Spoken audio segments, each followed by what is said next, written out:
Since Repair Clinic encourages you to perform this repair safely, a warning icon will appear when you should use caution.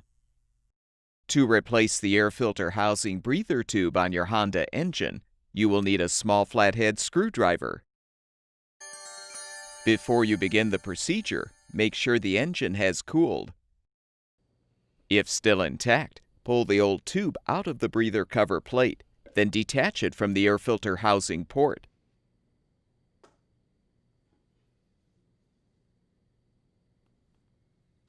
To install the new breather tube, attach one end to the filter housing port. Then use the small flathead screwdriver to help insert the opposite end into the hole in the breather cover plate.